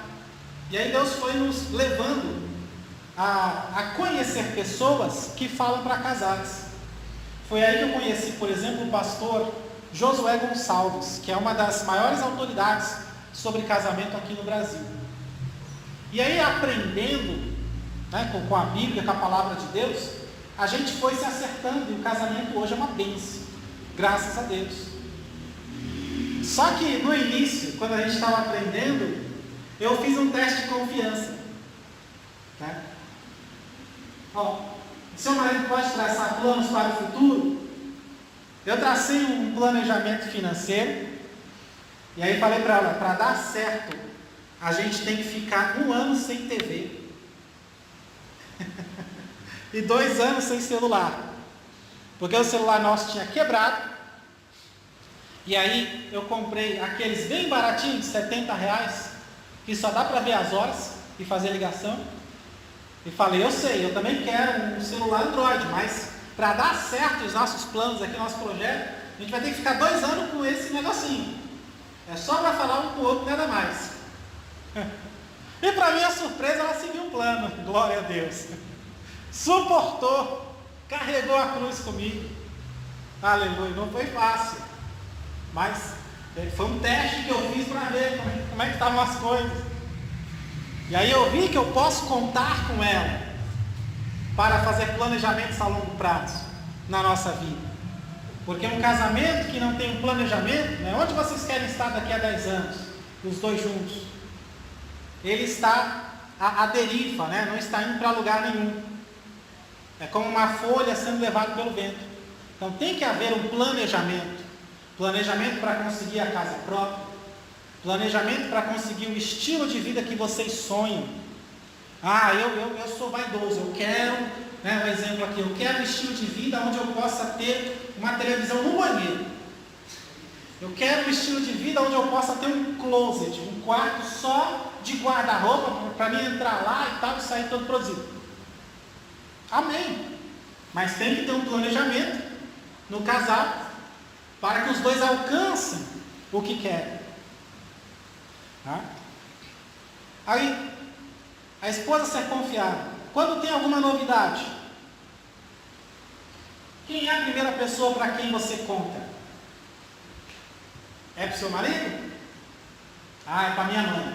Eu já vi gente que fala assim, não, pastor, eu conto tudo para minha mãe. Porque minha mãe me entende, minha mãe me consola, me compreende. Você devia ter casado com a sua mãe, irmã. Você casou com o seu marido, é ele que tem que fazer isso. Te compreender, te entender, te consolar. Tem que contar tudo para ele. A primeira pessoa a saber de qualquer notícia, seja boa ou ruim, é sempre o marido ou a esposa. Confiança. Terceira função da esposa, tem várias, né? Mas algumas das principais, é ser conselheira. O texto diz que a mulher virtuosa, ela abre a boca com sabedoria. Você sabia que o que você fala para o seu marido, você está falando para você também? E se você fala palavras duras, difíceis, pesadas, você está minando, você está contribuindo para a destruição do relacionamento? A esposa deve abrir a boca com sabedoria. Você sabia que os homens, né, estou falando das mulheres, você sabia que os homens também se ofendem, mas não demonstram? O homem também se ofende com palavras, só que ele não demonstra. Sabe o que ele faz quando ele se ofende? Ele reage. Ele toma logo uma atitude. E aí, às vezes, acaba fazendo besteira e piorando ainda mais a relação, o relacionamento. Então, o que é abrir a boca com sabedoria? É você, ao invés de criticar o marido quando ele errar, dar conselhos para ele acertar na próxima. Você tem que lembrar, né, que você é a única pessoa que seu marido tem. Você sabia que o homem, ele não tem costume de ter um melhor amigo, 2 melhores amigos e ficar contando tudo para eles? Sabia que o homem não tem costume de desabafar com outro homem? Se ele precisar desabafar, a pergunta é: ele pode desabafar com você sem ser julgado, sem ser criticado? Quarto, a mulher tem que ser conselheira. Agora a mulher também tem que edificar a casa. E pastor, você vai falar que a gente tem que lavar louça, lavar roupa, né? E que o homem não precisa ajudar? Não, nada disso. Edificar significa crescer, né? Fazer crescer, fazer melhorar, tá? E nesse caso está falando da casa física e da família, que a Bíblia chama a família muitas vezes de casa. Tu e a tua casa, tu e a tua família. Então a mulher, ela edifica tanto o lar onde vocês moram, como edifica também a família como um todo. E como é que faz isso? Edificar a casa onde vocês moram, ela cuida da casa, para que a casa seja um ambiente de paz e harmonia. Isso é um dom natural das mulheres, de olhar e falar assim: vai ficar legal, deixa eu colocar isso aqui. Você pode ver quem decorou isso aqui, foi uma mulher. Coloca um homem para decorar isso aqui. Você vê como é que fica. Entendeu? Isso não muda o ambiente, não cria um clima diferente. É a mulher que faz isso dentro da casa dela, para dar o clima que ela quer. Entendeu? Ela edifica a casa. Tá? Por exemplo, a gente vai comprar uma cama, um guarda-roupa, um fogão, quem escolhe? É a mulher que escolhe essas coisas. E se o homem tentar se intrometer, vai dar briga. Vai dar briga. Se o homem falar: olha, a minha mãe falou que aquele fogão é muito bom. Irmão, não faça isso. Você está colocando a mão na abelha, né? Na colmeia das abelhas. Não faça isso.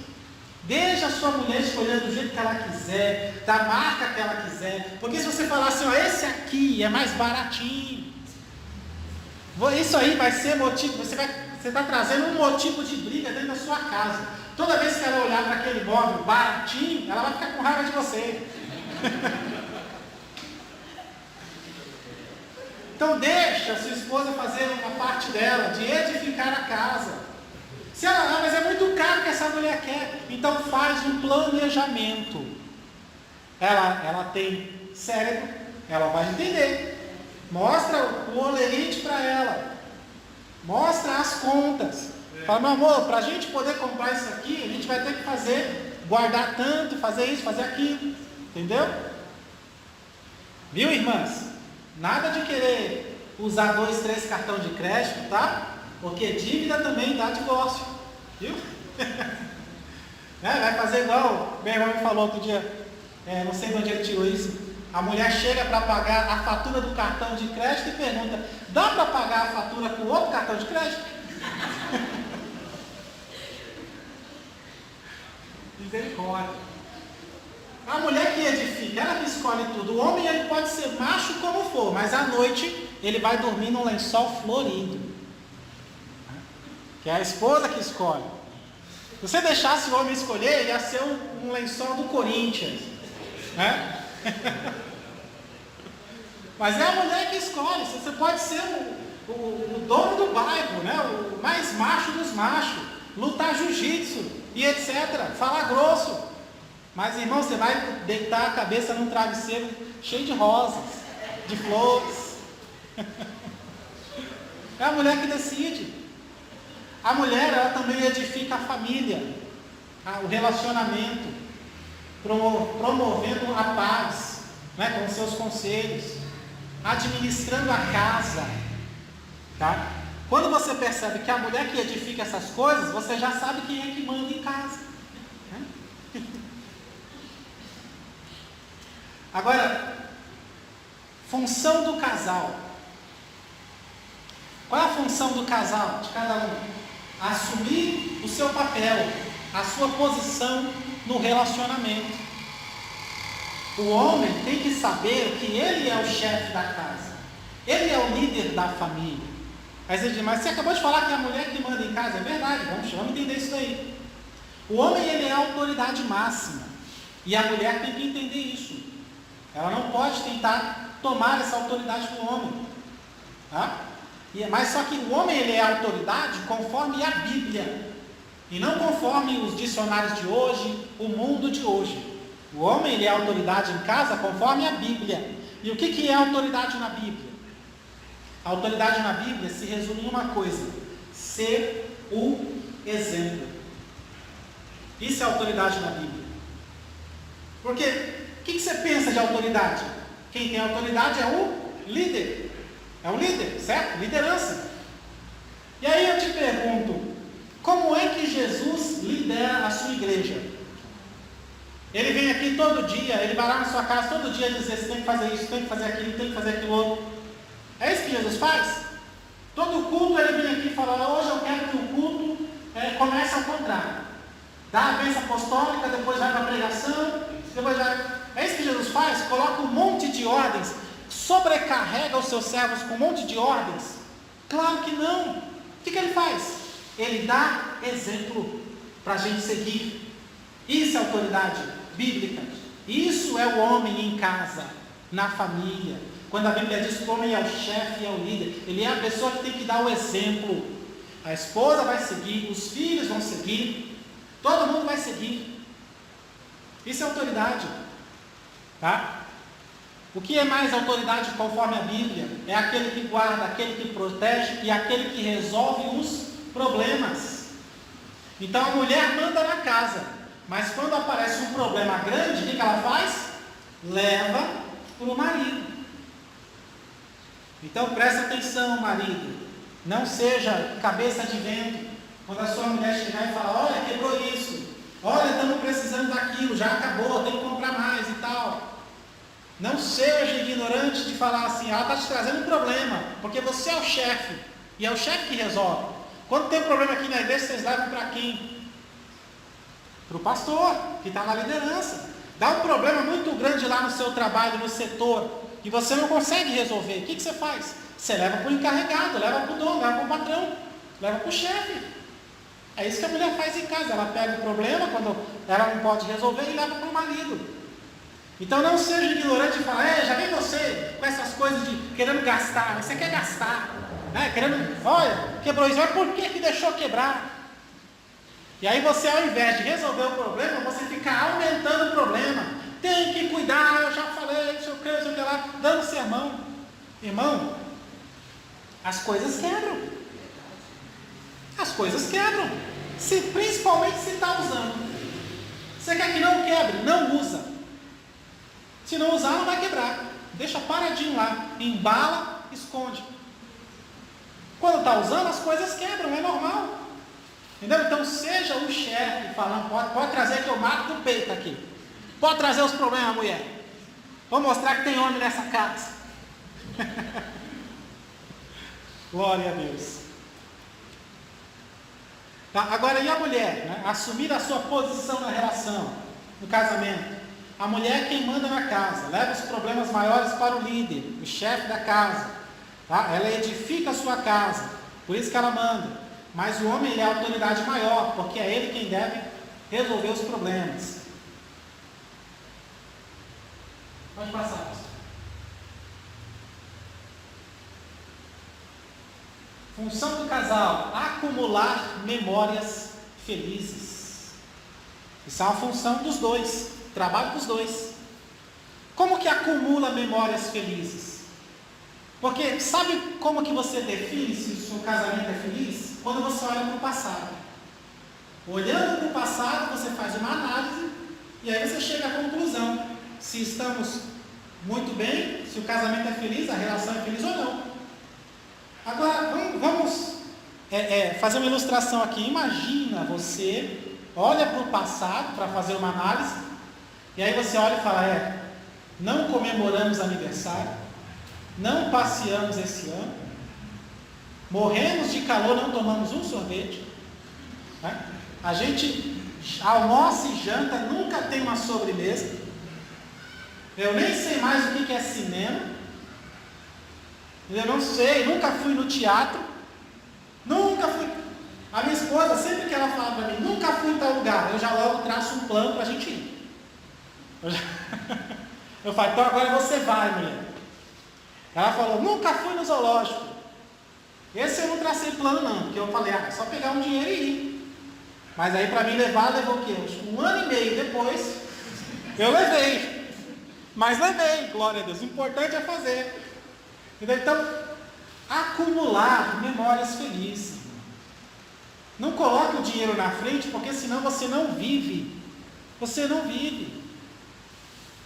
Ah, pastor, mas eu compro pizza quase todo fim de semana. Já tá bom. Não. A Bíblia diz, nem só de pão vive o homem. Nem só de pizza vive o homem. Não dá, meu filho. Leva ela para um teatro. Eu fui no teatro uma vez. É muito legal. Principalmente se for uma peça de comédia. E é um ambiente meio que romântico, tudo escuro. É mais escuro que o cinema. E é muito bacana. Você vê os atores ali, e às vezes eles erram, e aí eles disfarçam, e você está ali vendo tudo ao vivo. É muito gostoso. Então a partir de hoje, irmão, irmã, começa, anota, faz lá, pega um calendário e marca lá. Próximo aniversário, né, de idade, próximo aniversário do casamento, marca, registra todas as datas comemorativas e já vai se programando para fazer alguma coisa, nem que seja, né, só às vezes não dá nem para comprar o bolo, né, que bolo hoje está caro, bolo assim, pequenininho, é 40 conto no mercado, misericórdia, mas nem que seja um cupcake com uma vela em cima, para você cantar parabéns. Mas comemora, entendeu? Faz a festa. Aprenda a fazer festa com o que você tem. Não deixe de fazer uma festa, de marcar uma data, só porque o dinheiro está pouco. Ah, eu queria fazer um festão. Não, que isso? O importante é fazer alguma coisa, você tira foto, você já, sei lá, conta piada, né? Pesquisa alguma coisa na internet, alguma coisa engraçada para você falar, registre um momento bom, uma memória boa. Assume, de repente, o compromisso de todo ano fazer um passeio grande. Esse ano a gente vai, sei lá, no Magic City. No ano que vem, a gente vai, num zoológico, em algum parque temático. A gente vai no aquário lá, ver os peixes, os tubarão, os animais marinhos. Tem tanto lugar bom para ir, tanta coisa para fazer. Não deixa a sua vida, né, passar sem ser vivida. Porque às vezes a gente fala, tem que economizar para sair do aluguel e comprar casa. E aí por causa disso você fica cortando coisas que também são importantes. Né? Você lembrar, o dia que vocês casaram, que hoje em dia tem casal que comemora o dia que se conheceu, o dia do primeiro beijo, né? O dia da lua de mel, o dia do casamento, e sai comemorando o dia de tudo. O dia que disse eu te amo, a primeira vez que disse, quer comemorar também? Não sei o que você comemora, mas não deixa passar. Acumule memórias felizes. Tá? Vamos lá. Terceiro, sempre falar a verdade e compreender. Eu tenho certeza que você quer que seu marido seja verdadeiro. Fale sempre a verdade para você. Eu tenho certeza que você quer que a sua esposa fale sempre a verdade para você, não é? Ninguém gosta de que quando o outro está escondendo alguma coisa. Então, se você quer que a verdade venha reinar na sua casa, no seu relacionamento, você tem que estar pronto para receber a verdade. Porque às vezes, ele ou ela não quer falar a verdade, porque já está imaginando. Vai gritar, vai chiar, vai reclamar, vai fazer Antigamente a minha esposa tinha um costume, conversando com ela, graças a Deus, né, fiz um tratamento lá em casa, conversando com ela o tempo todo, banquei o psicólogo e ela não tem mais, graças a Deus. Mas antigamente ela tinha um costume, quando ela ficava nervosa, ela saía batendo as coisas. Ela abria uma porta só para bater. Abri uma gaveta só para bater. Saía batendo tudo. Entendeu? É muita conversa, meu amor. Essas coisas custam um preço. Né? Se você quebrar alguma coisa, vai dar trabalho para consertar. Tem coisa que não tem conserto. Né? Se você quiser bater em mim, tudo bem, mas não estraga as coisas tudo em casa. Então, se você quer que a verdade venha reinar, você tem que estar pronto para ser compreensivo, para ser um promotor da paz, um agente de paz. Está pronto para não julgar, tem que estar pronto para perdoar, para aceitar e ajudar a resolver. Quarta, função do casal: perdoar todo dia. Você quer consertar a relação? Está com algum problema no relacionamento? Perdoe todo dia. Aquele negócio dos 70 vezes 7, eu creio para mim que era para casal. Quando Jesus diz que tem que perdoar 70 vezes 7, o Pedro está falando: quantas vezes eu tenho que perdoar o meu irmão? E Jesus fala: meu irmão, sei. Eu tenho que perdoar 70 vezes 7. Por que os problemas surgem, as brigas acontecem? Porque nós não somos perfeitos. Então você tem que estar pronto a perdoar. Você não pode esperar, ou exigir do marido ou da esposa algo que ele ou ela não é capaz de fazer, ou até mesmo de ser. Tem um texto na Bíblia onde a Raquel, ela fala para Jacó: dai-me filhos, senão morro. E aí o Jacó fala assim: porventura eu estou no lugar de Deus? Você está me pedindo uma coisa que simplesmente eu não posso fazer. Não posso, eu não sou Deus. Então, ao mesmo tempo, você não pode exigir demais da sua esposa, ou esperar que ela faça algo que já não dá mais. Às vezes a idade já nos impede de fazer certas coisas. Então não podemos criar uma expectativa exagerada. Nós temos que entender com quem nós estamos. O perdão, ele dá a chance de aprender com o erro e crescer. O perdão, ele cicatriza qualquer ferida. É importante o perdão. O perdão, ele é investimento. Quando você perdoa, você está investindo. Porque depois o próximo a precisar ser perdoado é tu. Então sempre perdoa. Quinto, aprender com Deus e praticar na relação. Nós não podemos dar o que não temos. Ninguém pode dar o que não tem. Para dar amor, você tem que ter. Para perdoar, você tem que ter. E como é que a gente tem as coisas? Recebendo de Deus. Para me dar amor, primeiro eu tenho que receber do amor de Deus. Para me perdoar, primeiro eu tenho que ser perdoado por Deus. Para mim ter misericórdia, primeiro eu tenho que sentir que Deus é misericordioso comigo. Para mim receber a alegria, para mim dar felicidade, primeiro eu tenho que receber a alegria de Deus. Próximo. Função do casal: abandonar. Abandonar o quê? Nós já estamos terminando, tá? Abandonar as críticas. Abandone as críticas. Elogie mais. Seja positivo. Você sabia que o homem, quando eu falo homem assim, é o ser humano, ele tem a tendência de criticar muito mais do que elogiar? Sabia disso? Eu lembro que quando a gente chegava em casa, de vez em quando meus pais criticavam muito. Criticavam ao fulano, Beltrano.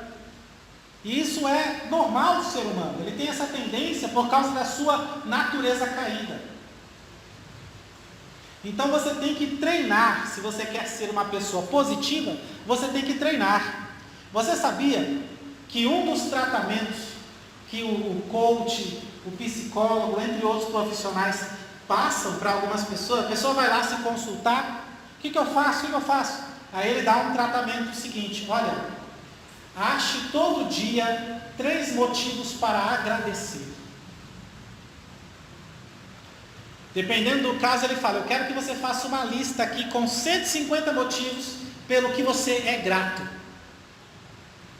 Porque quando a gente não agradece pelo que tem e foca somente no que não tem, a gente fica egoísta e a gente se perde nos nossos sonhos e objetivos.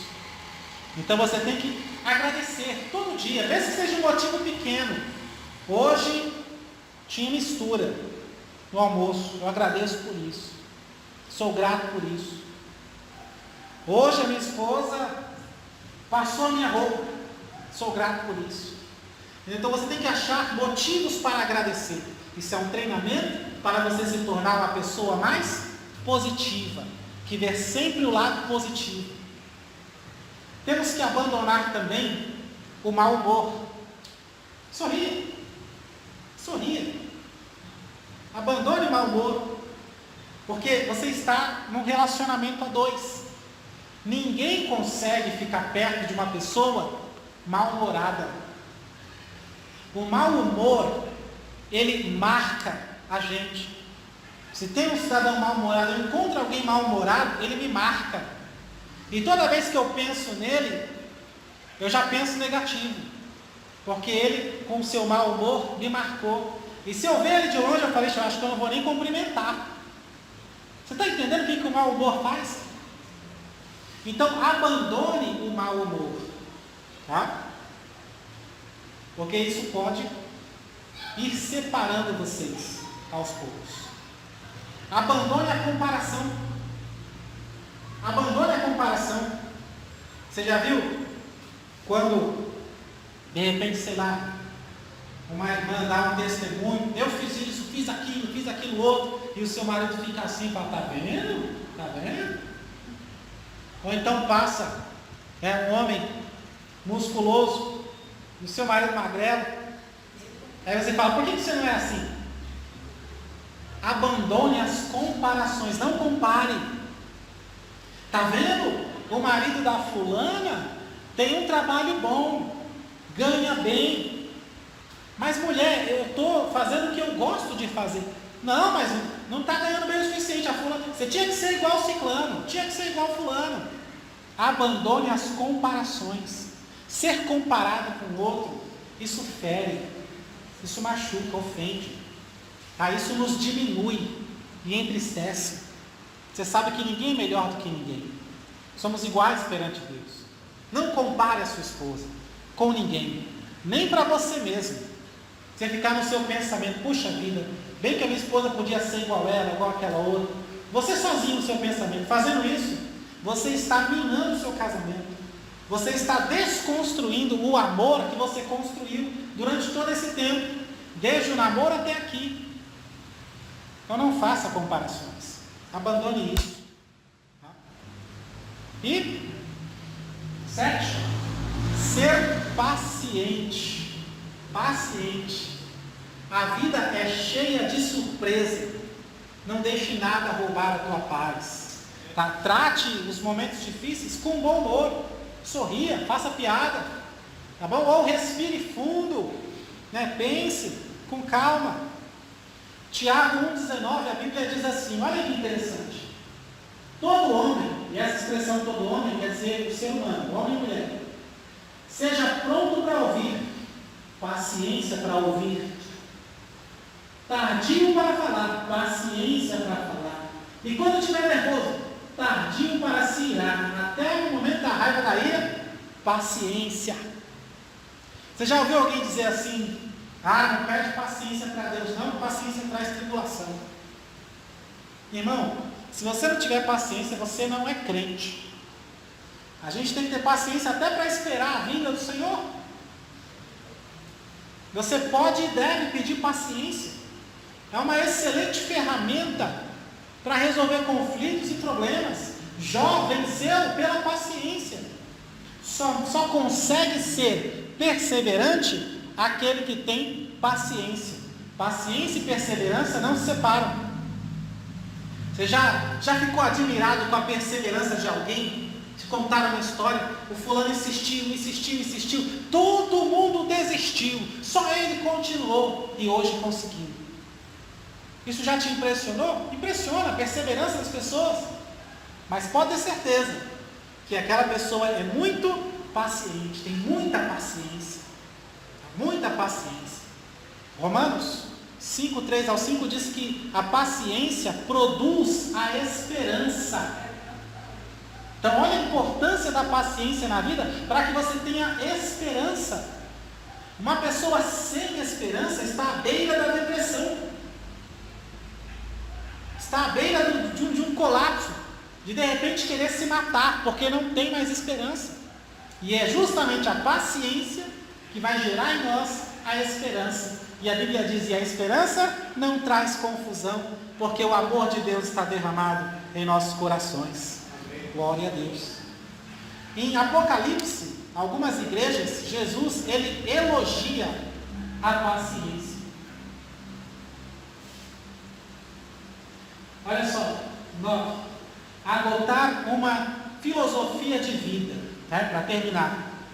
Adotar uma filosofia na relação, no relacionamento de vocês. O que é uma filosofia? É a maneira de pensar que vai gerar hábitos e regras que vocês dois vão seguir.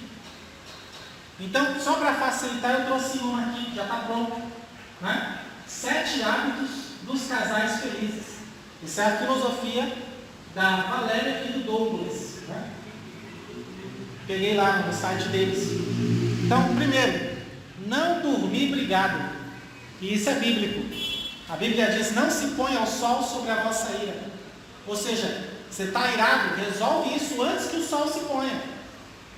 Não deixe a noite chegar e você ainda irado. Então você pode adotar isso no seu relacionamento, né? Aproveita que está aí, já confirma, já conversa. Olha, vamos combinar da gente nunca dormir brigado. Porque brigas podem acontecer vez ou outra, mas nós somos seres inteligentes e estamos preparados para elas quando chegarem. Não vamos dormir brigado, a gente vai se perdoar, a gente vai se abraçar, a gente vai ficar em paz antes de dormir. 2, tira um tempo a sós. Aquilo de acumular boas lembranças na vida, é ter tempo só para vocês. Eu já vi muito isso em mulher, de dar a prioridade para os filhos e esquecer do marido. Inclusive, uma irmã veio se aconselhar por causa disso, porque o marido deixou ela, porque ela não tinha tempo para ele, só tinha tempo para as filhas dela, 3 filhas que ela tinha, e isso acabou levando o divórcio. Entenda uma coisa, seus filhos são novos, eles ainda vão crescer e vão poder viver a vida deles, eles vão trabalhar e o que eles quiserem fazer, eles vão fazer. Por exemplo, a minha infância foi um pouquinho difícil, né? De vez em nunca meus pais compravam Danone, só que eram 7 filhos, e aquela cartelinha de Danone só vem 6. Então tinha que correr para pegar. Hoje, pois eu estou independente, não dependo mais dos meus pais, imagina o que não falta na minha casa. Sempre tem um Danone lá. Eu já compro logo de garrafa, 5, 6 garrafas, para passar o mês. Então o seu filho, meu irmão, o que ele não tem hoje, ele vai conseguir por conta própria. Relaxa. A prioridade é o seu marido, a prioridade é a sua esposa. Tira tempo a sós, para estar a sós os dois. Ah, mas as crianças não deixam a gente fazer nada. É verdade, eu tenho 2 filhos, um de 9 anos e uma de 4 anos. E às vezes até quando você vai no banheiro, o filho vai atrás bater na porta lá, né? A minha menor de 4 anos me segue para tudo quanto é lugar. Eu estou na sala, se eu saio da sala, para onde você vai, pai? Para onde você vai? Para onde você vai? Então, é verdade, os filhos, eles querem estar sempre juntos. Mas não custa nada você pagar uns R$50, uns R$100 para alguém cuidar por uma noite, por umas horas, para você sair com seu esposo, com a sua esposa, e ter um tempo a sós. Porque hoje em dia ninguém quer ficar com filho de ninguém de graça não, viu?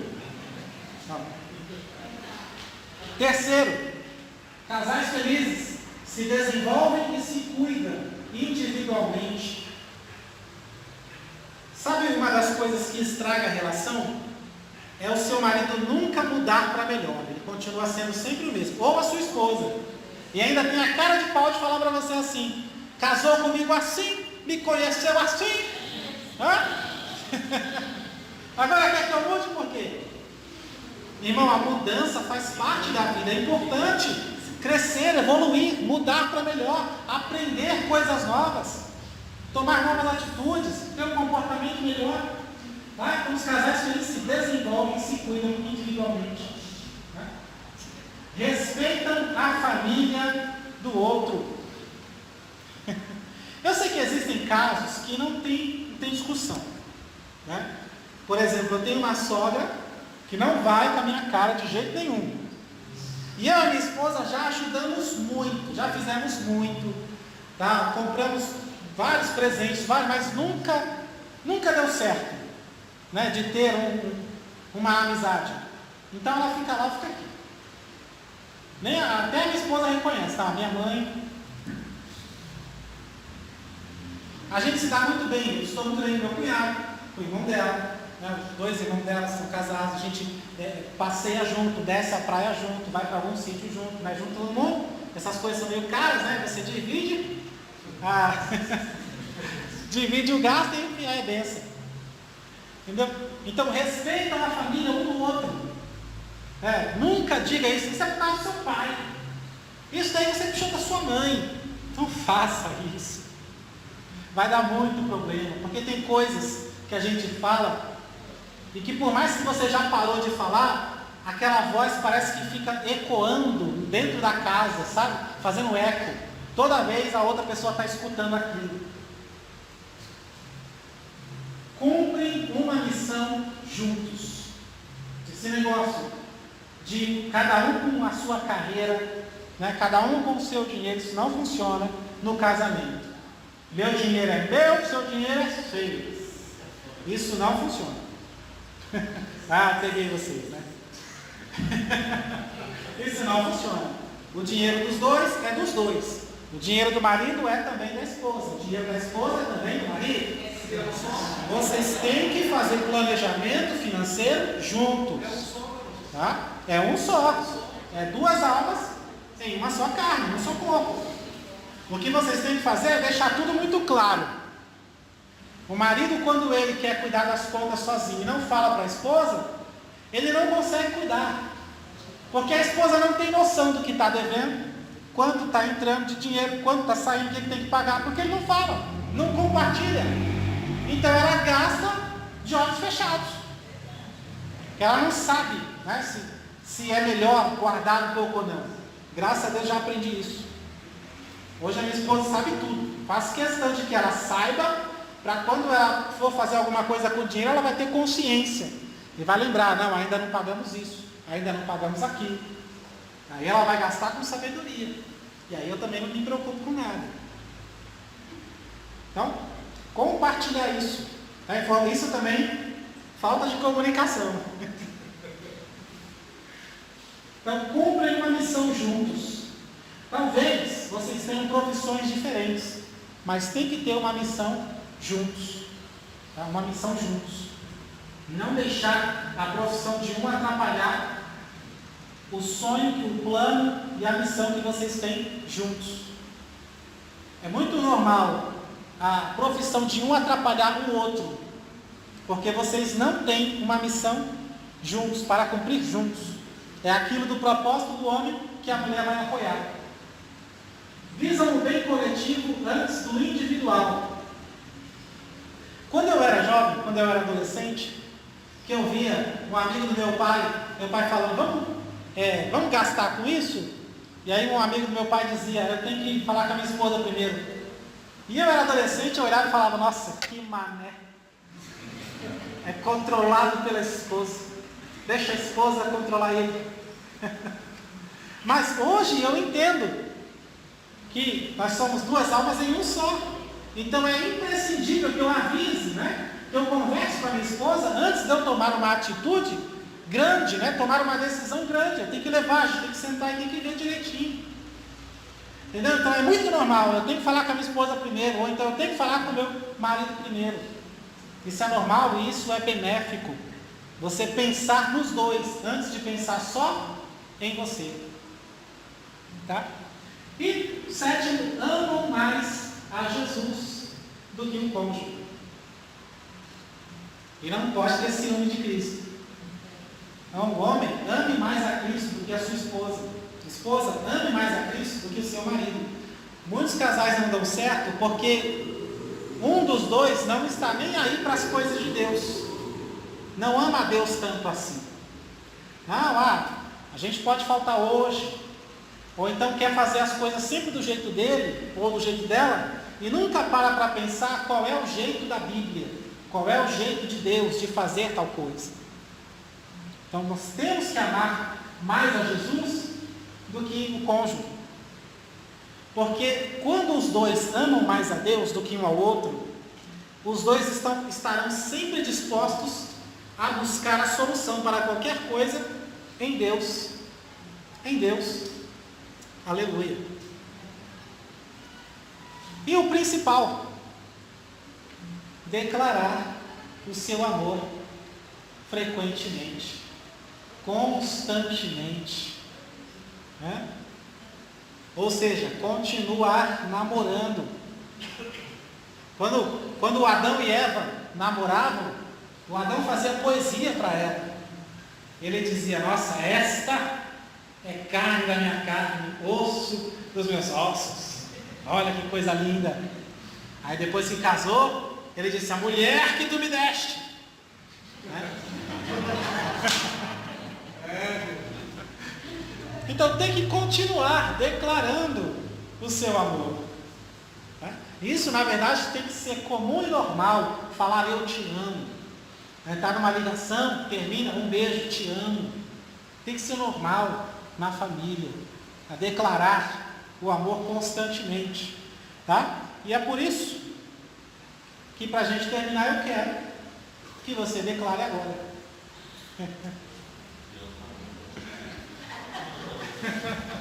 Eu não vou olhar, não. Eu separei aqui uma frase. Boa. Separei aqui uma frase que diz assim: eu te quero de qualquer jeito, com raiva ou medo, de fogo ou desejo.